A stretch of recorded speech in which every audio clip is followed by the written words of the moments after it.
அதிர்ச்சி அளிக்கிற ஒரு துரதிர்ஷ்ட சம்பவமாக பார்க்கிறோம்.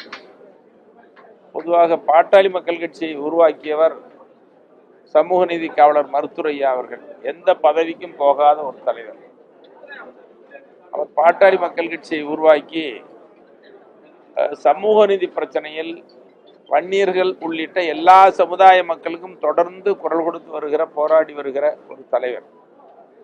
அகில இந்திய அளவிலேயும் தமிழ்நாட்டிலேயும் 6 இடஒதுக்கீடுகளை பெற்றுக் கொடுத்த ஒரு தலைவர்.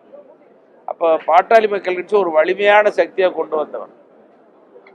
அவருடைய காலத்துல பாட்டாளி மக்கள் கட்சிக்கு இப்படி ஒரு சோதனை வந்திருப்பது எங்களுக்கெல்லாம் ரொம்ப அதிர்ச்சியா, வேதனையா இருக்கு. ஏன்னா அவரு கூட நான் 45 வருஷமா பயணம் பண்றேன்.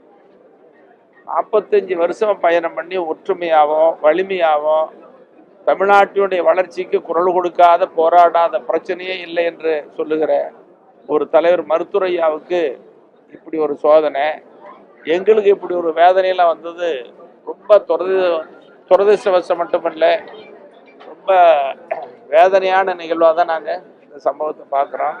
ஒன்றுபட்டால் உண்டு வாழ்வு, ஒற்றுமை நீங்கிட நம்ம அனைவருக்கும் தாழ்வு. ஒற்றுமையை பலம் தான் எல்லாருக்கும் பொருந்தும். அது அரசியல் கட்சிகளில் சில பிரச்சனைகள் வரும், எல்லா கட்சிகளையும் பிரச்சனைகள் வரும். அது இயல்பு. நம்ம இந்திய அளவில், மாநில அளவில், தமிழ்நாடு அளவில் பார்க்குறோம். வந்தாலும் கூட ஒற்றுமையாக இருக்கணுங்கிறது தான் நல்லதாக நாங்கள் பார்க்குறோம்.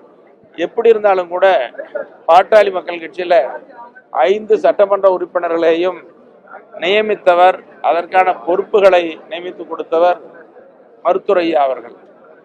அவர் தான் தொடங்கியவர், அவருக்கு தான் முழு அதிகாரம் இருக்கு. அவருடைய வழியில நாங்கள் பயணிக்கிறோம்.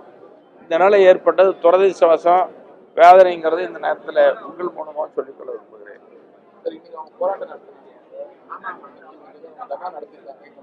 அதாவது பாட்டாளி மக்கள் கட்சி ஒற்றுமையா இருந்தா பலம், ஒற்றுமை நீங்க என்ன பலம் வேணும் தான். ஒன்று 5வது வருஷம் இன்னும் கொஞ்ச நாள் முடிய போகுது. இதில் போய் என்ன பிரச்சனை ஏற்பட போகுது? ஒன்றும் நடக்க போறது இல்லை. ஆனால் முழு அதிகாரம் கட்சியை தொடங்கியவர், நடத்தியவர் மருத்துரையா தான். அவருடைய நியமனம் தான் சரியா இருக்குங்கிறது தான் எங்களுடைய கருத்து. உண்மையா அதுதான். நியாயமும் தர்மமும் சத்தியமும் நீதியா அதுதான். நன்றி.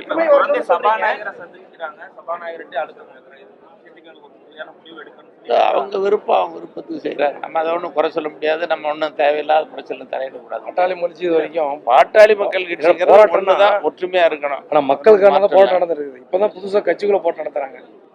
அருள் சொன்ன மாதிரி பாட்டாளி மக்கள் கட்சி ஒன்னா சேர்ந்து போராடும், மக்களுக்காக போராடும், தமிழ்நாட்டுடைய வளர்ச்சிக்காக போராடும்.